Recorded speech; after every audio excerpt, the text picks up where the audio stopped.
پاکستان اور بھارت کے درمیان پائیدار امن کے قیام اور خوشگوار تعلقات کے لیے مسئلہ کشمیر کا حل ناگزیر ہے۔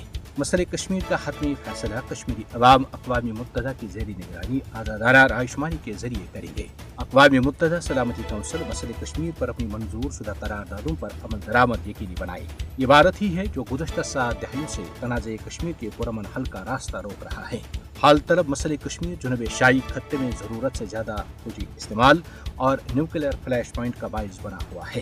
77 برس گزرنے کے باوجود بھارت اقوام متحدہ کی قراردادوں کے مطابق کشمیری عوام کے حق خود ارادت کو مسلسل نظر انداز کر رہا ہے۔ لہٰذا اب وقت آ گیا ہے کہ عالمی طاقتیں اہل کشمیر کے ساتھ حق خود ارادت کے حوالے سے کیے گئے اپنے وعدوں کو پورا کریں، جن میں کشمیری عوام کو اپنے مستقبل کا فیصلہ آزادانہ اور غیر جانبدارانہ استصواب رائے کے ذریعے خود کرنے کا موقع فراہم کرنا شامل ہے۔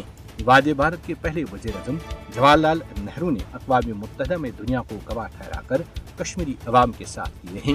اسی حق خود ارادت کے حصول کے لیے کشمیری عوام گزشتہ 77 برسوں سے 4.5 لاکھ لوگوں کی قربانیاں دے چکے ہیں، جبکہ آج بھی عظیم اور لازوال قربانیوں کا سلسلہ جاری ہے۔ اقوام متحدہ کو جنوب ایشیا میں امن و استحکام کے قیام کے لیے مسئلہ کشمیر کے فوری حل میں اپنی کوششوں میں اضافہ کرنا چاہیے، کیونکہ مسئلہ کشمیر ہی برصغیر جنوب ایشیا میں امن کی کلید ہے۔ عالمی برادری مسئلہ کشمیر پر اقوام متحدہ کی متعلقہ قراردادوں کے مطابق تنازع کشمیر کے حل کے لیے بھارت پر دباؤ ڈالے، جو حق خود ارادت کا مطالبہ کرنے کی پاداش میں کشمیری عوام پر تاریخ کے بدترین مظالم ڈال رہا ہے۔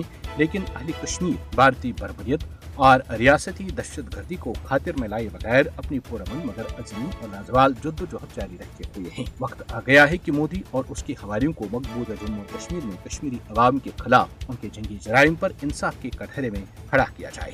ضلع ڈوڈا کے کاشتی گڑھ علاقے کے گھنے جنگلات کا بھارتی فوجوں کی طرف سے گزشتہ 6 روز سے آپریشن جاری ہے، اور اب اس آپریشن میں تیزی لانے کے لیے مزید کمک منگوا لی گئی ہے۔ فوجی آپریشن میں ڈرون، کیمروں اور ہیلی کاپٹروں کا بھی استعمال کیا جا رہا ہے۔